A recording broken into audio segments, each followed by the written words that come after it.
खुसूसी transmission में खुशामदीद। वजीर आला हमजा शहबाज का मुस्तकबिल क्या होगा? क्या परवेज इलाही वजीर आला बन जाएंगे? सुप्रीम कोर्ट डिप्टी स्पीकर की रूलिंग के खिलाफ परवेज इलाही की दरखास्त पर फैसला 5:45 बजे सुना रही है। दौरान समाअत चीफ जस्टिस ने रिमार्क्स दिए कि आर्टिकल 63A की तशरीह का मामला तय हो चुका, अब मजीद तशरीह की जरूरत नहीं। जस्टिस मुनीब अख्तर ने कहा, आर्टिकल 63A में पार्लिमानी पार्टी वाज़ेह लिखा है, सबको मालूम है पार्लिमानी पार्टी से मुराद क्या है। फुल कोर्ट की इस्तदा मुस्तरद करने पर डिप्टी स्पीकर, वजीर आला हमजा शहबाज और पीपल्स पार्टी के वकला ने अदालती कार्रवाई का बॉयकॉट किया। आज की समाअत का अहवाल जानेंगे। हमारे साथ मौजूद है नुमाइंदा जियो न्यूज अब्दुल क़य्यूम सिद्दीकी। सारे दिन की कवरेज उनसे लेंगे। अब्दुल क़य्यूम सिद्दीकी, आज जो समाअत हुई उसके बारे में हमें बताइएगा। जी हाँ, जैसे आपको याद है कि गुज़िश्ता रोज सुप्रीम कोर्ट ऑफ पाकिस्तान ने जो फुल कोर्ट बनाने की इस्तदा थी वो मुस्तरद कर दी थी। उसके बाद आज जब समाअत शुरू हुई है तो डिप्टी स्पीकर के वकील इरफान कादिर और हमजा शहबाज के वकला जो है वो अदालत में आए और इरफान कादिर जो है उन्होंने अदालत से कहा कि हम अपना जो फुल कोर्ट मुस्तरद करने का सुप्रीम कोर्ट का फैसला है उस पर नजरसानी दाखिल करने का कानूनी हक रखते हुए इस अदालती कार्रवाई का बाइकआउट करते हैं। जबकि वहां पर मौजूद थे फारूक शनाइक भी, और उन्होंने भी यही कहा कि पार्टी की पॉलिसी ये है कि अदालती कार्रवाई के अंदर हिस्सा ना लिया जाए। वो तो यहाँ पर मामनत ही के लिए अदालत के सामने आए थे। जिसके बाद जो है वो सुप्रीम कोर्ट ऑफ पाकिस्तान ने यकतरफा तौर पर सुप्रीम कोर्ट की कार्रवाई शुरू की और इस कार्रवाई के दौरान हमने ये भी देखा कि सुप्रीम कोर्ट ऑफ पाकिस्तान ने जो परवेज इलाही के वकील हैं अली जफर, उन्हीं से जो है वो जवाब गुजारों की यानी डिप्टी स्पीकर के और हमजा शहबाज के वकला की जो तहरीरी प्लीडिंग्स थी वो उनसे पढ़वाई और सवालात किए। और इस तरह से अली जफर के ऊपर एक दो गुना बोझ था कि उन्होंने अपने जो मुवक्किल है उसके हक के अंदर भी दलाइल दिए और फिर जो मुखालिफ फरीक है उसकी प्लीडिंग्स भी जो है वो अदालत के सामने पढ़ी और उसके हवाले से जो अदालत के सवालात थे उनके जवाबात भी दिए। उसके बाद सुप्रीम कोर्ट ऑफ पाकिस्तान जो है अदालत की जानिब से 3 सवालात जो हैं वो अली जफर के सामने रखे गए और बिलखसूस उन 3 जजमेंट्स के हवाले से जो कि जवाब गुजारों यानी मुखालिफ जिन्होंने अदालती बाइकआउट किया है उनकी तरफ से उठाए गए थे। उसमें फुल कोर्ट की जो 2015 की 21वीं आईनी तरमीम के ऊपर 8 जज साहिबान का फैसला था, जिसके अंदर ये कहा गया था कि पार्टी हेड ही पार्टी को कंट्रोल करता है और पार्लिमानी पार्टी जो है उसको डायरेक्शंस जो है वो देता है, जिसके ऊपर मुखालिफ फरीक रिलाय कर रहा था। इस हवाले से अली जफर एडवोकेट से अदालत ने सवाल किए कि क्या ये जजमेंट जो है वो हम पर बाइंडिंग है। तो उस पर अली जफर एडवोकेट ने जो अदालत के सामने मुख्तलिफ प्रपोजिशन रखी, मुख्तलिफ जो उसमें नोट्स थे वो पढ़े और उन्होंने 3 चीजों के ऊपर अदालत से कहा। नंबर 1, पहली बात तो ये कि अदालत की रेशियो जो है वो बाइंडिंग है, यानी कि अदालत का ऑर्डर क्या होता है वो बाइंडिंग होता है। जबकि दूसरी बात ये थी उनका ये कहना था कि 63A के जो 8 रुकनी बेंच की जजमेंट है उसके अंदर ये जो पार्टी हेड को कंट्रोल करने की डायरेक्शन है ये आइन के आर्टिकल 63A में जो पार्लियामेंटी पार्टी की डायरेक्शन है उससे बरखिलाफ है। तो इस तरह से एक ऐसी चीज जो कि आइन के अंदर कुछ है और लार्जर बेंच के फैसले के अंदर कुछ हो, उसको देखना अदालत उसकी पाबंद नहीं है। और तीसरी बात ये उन्होंने की थी कि ये पासिंग रिमार्क्स थे, ये कोई 63A की तशरीह नहीं थी। आईनी तरामीम चैलेंज हुई थी और आईनी तरामीम बुनियादी ढांचे की बुनियाद पर उसकी वायरिस जो है उसको डिटरमिन किया गया था। तो इस तरह से इसमें आइन के आर्टिकल 63A की नहीं हुई है इंटरप्रिटेशन। तो उसके बाद जो है वो अदालत ने उनकी ये गुजारिशात जो थी मारूजात नोट की। फिर उसके बाद मामला आया पार्टी हेड ही के हवाले से। सुप्रीम कोर्ट ऑफ पाकिस्तान की एक और जजमेंट है जो कि नवाज शरीफ के केस के अंदर दी गई थी। आपको याद होगा कि जब नवाज शरीफ को सुप्रीम कोर्ट ऑफ पाकिस्तान में पैनामा जजमेंट की बुनियाद पर आइन के आर्टिकल 62(1)(f) के तहत नाअहल किया गया था, तो उसके बाद जस्टिस साकिब निसार, जस्टिस इजाजुल एहसन और जस्टिस उमर अता बंदयाल की 2018 की ये जजमेंट है। इस जजमेंट के अंदर भी पार्टी हेड के किरदार के हवाले से बहुत तवील बहस की गई थी कि पार्टी हेड का ओहदा इस कदर अहम है कि अगर वो आइन के आर्टिकल 62 और 63 पर पूरा ना उतरता हो, क्योंकि उसके अंदर बहस थी कि पार्लियामानी पार्टी को डायरेक्शंस भी देता है और पार्लियामानी पार्टी को कंट्रोल भी करता है, तो एक ऐसा शख्स जो अहलियत ना रखता हो असेंबली का रुकन बनने की, वो किस तरह से पार्लियामानी पार्टी को कंट्रोल नहीं कर सकता। इसलिए पार्टी हेड का ओहदा इंतहाई जरूरी है। उस पर उन्होंने कहा था कि ये भी जो है बातचीत इस बात पे बिल्कुल ठीक है और अदालत की तरफ से भी मुख्तलिफ सवालात आए कि पार्टी हेड का ओहदा बहुत जरूरी है। इस बात पे ये बहुत सारी बहस की गई है।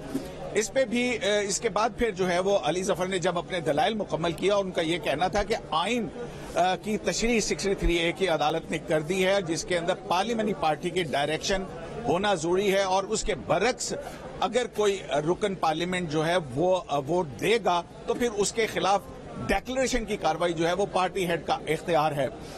इसी तरह से अदालत के अंदर अदालत ने उनसे ये भी सवाल पूछे कि उनका ये मौकफ है मुखालफिन का कि इलेक्शन कमीशन ऑफ पाकिस्तान के अंदर जो है वो 25 मुनहरिफ अराकीन का है। उस हवाले से क्या सुप्रीम कोर्ट के ऊपर इलेक्शन कमीशन का फैसला पाबंद है कि इलेक्शन कमीशन उसकी अगर है तो किस कानून के तहत? तो अली जफर का कहना था कि इलेक्शन कमीशन ऑफ पाकिस्तान का फैसला सुप्रीम कोर्ट के ऊपर बाइंडिंग नहीं है। इसी तरह से अदालत ने पीटीआई के वकला से ये सवाल पूछा कि जो 25 मुनहरिफ अराकीन हैं, क्या उनके अंदर उनमें से कितने लोगों ने इलेक्शन के अंदर हिस्सा लिया? तो अदालत को बताया गया, वहां पर फवाद चौधरी मौजूद थे, फैसल चौधरी भी और अली जफर एडवोकेट भी। उनका ये मौकफ था, उनका कहना था कि जो 25 अराकीन 20 नशिस्तें खाली हुई थी, उसमें से 18 नशिस्तों पर इन लोगों ने मुस्लिम लीग नून के वोट के ऊपर टिकट पर इलेक्शन लड़ा और उसमें से वो 17 लोग जो हैं वो इलेक्शन हार गए थे। तो इस पर अदालत ने कहा कि जब ये सवाल हुआ कि भाई उनका ये मौकफ है कि अगर इलेक्शन कमीशन की अपीलों के ऊपर सुप्रीम कोर्ट अपनी जजमेंट देती है कि पार्टी हेड की डायरेक्शन पर डिस्क्वालिफिकेशन नहीं हो सकती उसकी खिलाफ वर्जी पर, तो फिर उनका कहना यह है कि वो 25 अरकान का वोट जो है वो हमजा शहबाज के लिए शुमार होगा 16 अप्रैल पे। तो उस पर अदालत ने कहा कि क्योंकि ये पुलों के नीचे से बहुत सारा पानी जो है वो गुजर चुका है, अब ये एक पास्ट एंड क्लोज ट्रांजैक्शन होगी और क्लॉक वहां तक उस तरह वापस नहीं जा सकता है। ये दलाइल मुकम्मल हुए। उसके बाद पाकिस्तान तहरीके इंसाफ के वकील इम्तियाज सदीकी ने भी अदालत से जो है अपने मुख्तलिफ जो है मारूजात पेश की और उन मारूजात के अंदर उनका ये कहना था कि पार्टी हेड, हम ये तस्लीम कर लेते हैं कि पार्टी हेड की डायरेक्शन इंतहाई अहम है, लेकिन उसका बर वक्त होना भी लाजिम है कि वो इलेक्शन से पहले आए। और यहां पर उनका ये कहना था कि जब वोटिंग हो चुकी तो फिर उसके बाद डिप्टी स्पीकर ने कहा कि मैंने अभी ये खत मौसूल किया है और उन्होंने चौधरी शुजात का खत जो है वो पढ़कर अदालत में सुनाया। एक वक्फे का जब इससे पहले जो आखिरी सेशन हुआ था, उससे पहले जब अली जफर ने अपने दलाइल मुकम्मल किए तो उस मौके के ऊपर फारूक एच नाइक और जस्टिस इजाजुल हसन के माबैन भी एक मुकालमा हुआ था। जब पार्टी हेड के हवाले से आर्गुमेंट्स हो रहे थे तो उन्होंने कहा कि अगर बेटर सेंस प्रिवेल करे तो हम यहाँ पर आपको सुनने के लिए तैयार हैं। जिस पर फारूक एच नाइक ने कहा कि जी बिल्कुल ठीक है, मैं तो यहाँ मावनत के लिए आया था, लेकिन पार्टी का फैसला है कि हम इस अदालती कार्रवाई का हिस्सा नहीं बनेंगे।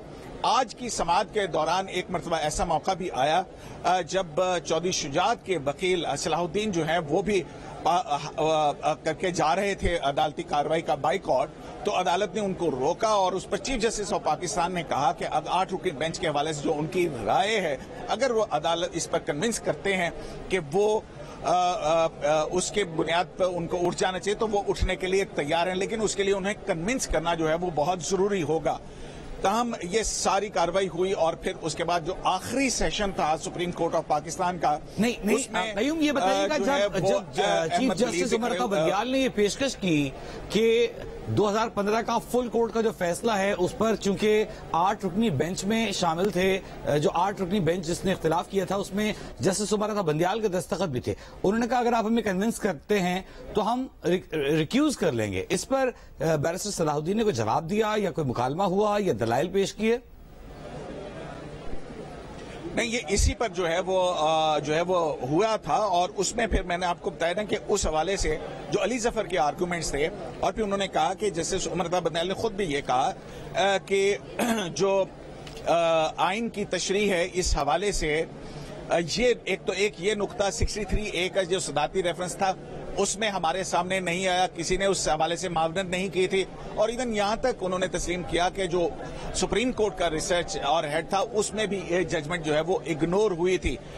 तो इस पर जो है वो अली जफर जो एडवोकेट हैं उन्होंने और चीफ जस्टिस ने ये कहा कि उन्होंने सिर्फ इस हद तक इत्तफाक किया था और उसमें उनके फैसले में लिखा है कि 21वीं आईनी तरमीम बुनियादी ढांचे से के मुताबिक है, तो उस हवाले से उनका कंसेंट था और जो उनका नोट है वो इंटरनेशनल जो मुख्तलिफ नज़ायर हैं उस हवाले से उनका नोट था, गो कि उनके दस्तखत उसके ऊपर हैं। इसी मौके के ऊपर 18वीं तरमीम के हवाले से भी जब बात हुई तो वहां पर मौजूद एडिशनल अटॉर्नी जनरल जो हैं उन्होंने उठकर एक निशानदेही की। उन्होंने कहा कि फाजिल चीफ जस्टिस ने 18वीं आईनी तरमीम के ऊपर जो लिटिगेशन हुई थी और जो फैसला आया था उस पर भी इनके दस्तखत हैं। तो उस पर जो है वो चीफ जस्टिस ऑफ पाकिस्तान ने कहा कि जी बिल्कुल हम आपसे कंकर करके उनसे कंकर किया, उनसे इत्तफाक किया इस बात के ऊपर। तो ये मामला यहां तक हुआ। फिर उसके बाद जो आखिरी सेशन था, आखिरी सेशन के अंदर एडिशनल अटॉर्नी जनरल जो हैं वो खड़े हुए और उन्होंने इस दौरान में जब अली जफर दोनों तरफ से दलाइल दे रहे थे अदालत ने उनसे सवालात किए, बड़ी तफसील से उनको बहुत इत्मीनान से सुना। एडिशनल अटॉर्नी जनरल जब आमिर रहमान खड़े हुए तो उन्होंने पहले तो फाजिल अदालत के सामने एक कानूनी उज़्र पेश किया। उन्होंने कहा कि लाहौर हाई कोर्ट की एक जजमेंट है जिसके अंदर ऑर्डर 27 के तहत अटॉर्नी जनरल को जो नोटिस होता है उसमें अटॉर्नी जनरल का जाती तौर पर पेश होना लाजमी है। तो उन्होंने कहा कि ये इसके हवाले से क्या है, तो उन्होंने कहा कि मैं आपकी इजाजत चाहता हूं कि मैं पेश हो सकूं। तो फिर उसके बाद उनको तकरीबन 5 मिनट तक अदालत ने सुना और इस दौरान में उन पर तवातुर से जो है वो सवालात हुए। मुश्किल ही उन्होंने अपने जो दलाइल या अपनी मारूजात पेश करनी थी वो हुई। दाएं और बाएं जस्टिस इजाज और जस्टिस ठीक है 15 मिनट का वक्त रह गया है अब्दुल करीम सिद्दीकी, 15 मिनट का वक्त रह गया है। जब ये फैसला सुनाया जाना है दोबारा आपके पास आएंगे, जो फैसला सुनाया जाएगा वो फैसला आपसे जानेंगे। दूसरी जानिब परवेज इलाही के वकील